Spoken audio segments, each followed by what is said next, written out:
রাশিদাস kitchen থেকে সবাইকে happy new ইয়ারের শুভেচ্ছা জানাচ্ছি। আজ তোমাদের তৈরি করে দেখাবো হ্যাপি নিউ ইয়ারের স্পেশাল একটা বারবিকিউ মশলা, একদম অথেন্টিক মশলা। এটা ঘরে থাকা উপকরণ দিয়েই তোমাদের তৈরি করে দেখাবো। আর এই মশলা দিয়ে খুব সুন্দর করে তোমরা বারবিকিউ বাসায় করে নিতে পারবে। তার জন্য লাগবে না বাইরে থেকে কোনো মশলা কিনতে হবে না। আর এই মশলাটা একবার বানিয়ে 1 মাস পর্যন্ত নর্মাল ফ্রিজে তোমরা সংরক্ষণ করে ব্যবহার করতে পারবে। আর এই বারবিকিউ সসটা দিয়ে চিকেনটা এত জুসি আর এতটাই স্মেল, এতটাই সুন্দর হয়, না বানালে তোমরা বুঝবে না। চলো তাহলে ঝটপট করে দেখে নিই আমার এই অথেন্টিক মশলাটা। প্রথমেই সয়াবিন আর সরিষার তেল মিক্স করে 1/3 কাপ দিয়ে দিলাম। তারপরে দিয়ে দিয়েছি 2 টেবিল চামচ পেঁয়াজ বাটা, 1 টেবিল চামচ রসুন বাটা দিয়ে এই মশলাটা একটু ভেজে নিতে হবে। এবার হলুদের গুঁড়াটা দিয়ে দিলাম, এখানে চা চামচের 4 ভাগের 1 ভাগ। আর শুকনো মরিচের গুঁড়া দিয়ে দিলাম 1 চামচ, চা চামচের 1 চামচ। ভাজা জিরার গুঁড়া 1 চামচ দিয়ে দিলাম। আর এখানে 1 চামচ দিয়েছি কালো গোলমরিচের গুঁড়া আর 1 চামচ গরম মশলার গুঁড়া। এই মশলাগুলো এখন খুব সুন্দর করে একটু সময় নিয়ে ভেজে নিতে হবে। দেখো এই যে যখন এই কালারটা চেঞ্জ হয়ে আসবে তখন এত সুন্দর একটা স্মেল আসবে, এত সুন্দর একটা ফ্লেভার আসবে বারবিকিউ সসের।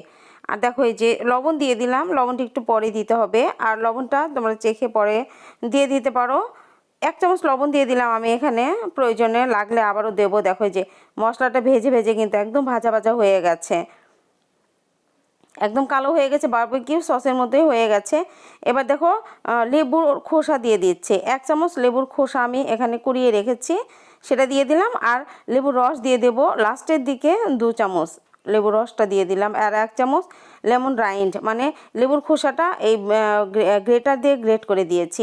আর সবার শেষে দিয়ে দিচ্ছি 1 টেবিল চামচ মধু, 1 টেবিল চামচ মধু দিয়ে দিলাম। দিয়ে আর সামান্য 2-1 সেকেন্ড রেখেই মশলার গ্যাসের চুলাটা বন্ধ করে দিব। দেখো অথেন্টিক একটা মশলা তৈরি হয়েছে, কী যে সুন্দর ফ্লেভার এই মশলার, অসাধারণ এটা। এবার দেখো মশলাটা ঠান্ডা হতে দিয়েছি আর চিকেনগুলো সুন্দর করে ধুয়ে পানি ঝরাতে দিয়েছিলাম। এবার দেখো একদম চিড়ে নিয়েছি, একদম চিড়ে নিয়েছি। মশলাটা যেন একদম মাংসের ভিতর পর্যন্ত প্রবেশ করে। এই মোটা মাংসগুলো একদম হাড্ডি পর্যন্ত কিন্তু আমি একদম কেটে নিয়েছি। এখন মশলাগুলো খুব ভালোভাবে মাখিয়ে নিতে হবে হাত দিয়ে। একদম যেখান দিয়ে মাংসের চিড়ে দিয়েছি ওই চেরা অংশগুলোর ভিতরে মশলাগুলো ঢুকিয়ে দিয়ে খুব সুন্দর করে ম্যারিনেশন করতে হবে। এটা কমপক্ষে তোমরা যদি না ম্যারিনেশন করো 3 ঘন্টা, আর সবচেয়ে ভালো হয় 12 ঘন্টা রাখলে পারে। 12 ঘন্টা রাখলে পরে মশলাগুলো একদম মাংসের মধ্যে চলে যায়, মাংসগুলো একদম টেন্ডার হয়ে যায়, খুব দ্রুত সিদ্ধ হয়ে যায়। দেখো সুন্দর করে মাখিয়ে ঢেকে নর্মাল ফ্রিজে রেখে দেবো। এখন আমি ঠিক 12 ঘন্টা পরই এই বারবিকিউটা তোমাদের করে দেখাবো। ঢেকে নর্মাল ফ্রিজে ঢুকিয়ে দেবো এখন 12 ঘন্টার জন্য। আর দেখো এই যে বারবিকিউ উপরে যে একটা কালার আসবে, সেই কালারের জন্য এখানে আমি 2 চামচ টক দই নিয়ে নিলাম। টক দই 2 চামচ নিয়ে খুব ভালো করে ফেটিয়ে নিচ্ছি।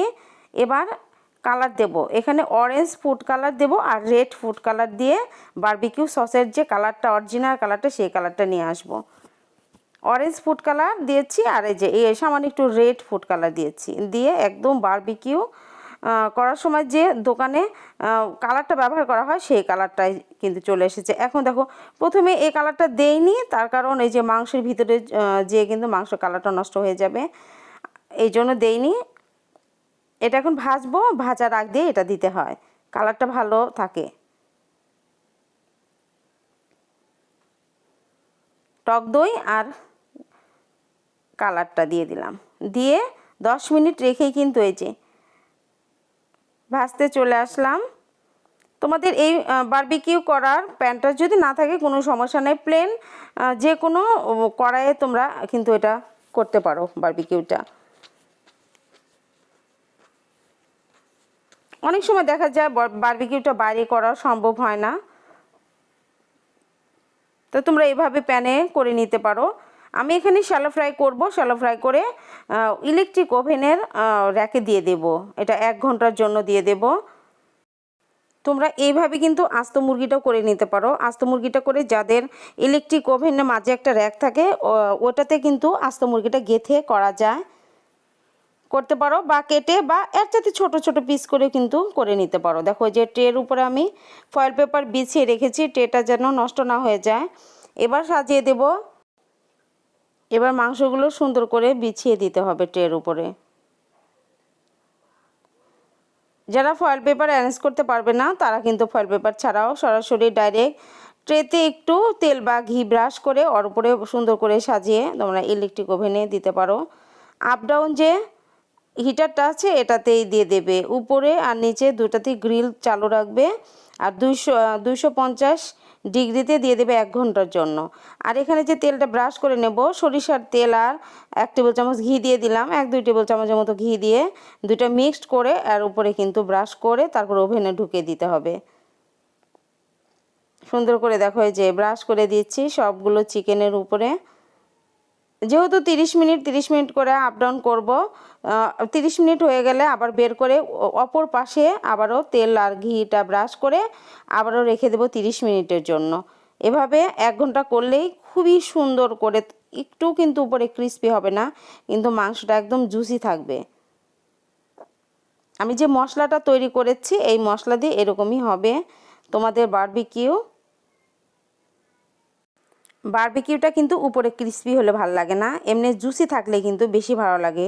যেহেতু বারবিকিউটা আমরা রুটি নান দিয়ে খেয়ে থাকি, আর এই বারবিকিউর সাথে একটা নান বানিয়েছি বাসায় আমি, সেই রেসিপিটা দেইনি। আর এখানে একটা আমি সালাদ করেছিলাম, ক্যাশু নাট সালাদ। এই সালাদটা দিয়ে বারবিকিউ আর এই রুটিটা খেতে কী যে মজা, যা বলার শেষ নেই। আগামীকাল তোমাদের আমি রেসিপিটা করে দেখাবো, তোমাদের ভিডিওটা দেব আর কি। দেখো এতটাই গরম, ভাঙতে পারছি না, একদম জুসি, একদম সফট। আর কি যে মজা হয়েছিল এটা খেতে। দেখো গরমের জন্য ভাঙতে পারছি না, ভাঙার আগে কিন্তু মাংসগুলো ছেড়ে আসছে, এতটাই সফট হয়েছে। আশা করছি তোমাদের অনেক উপকারে আসবে এই ভিডিওটা।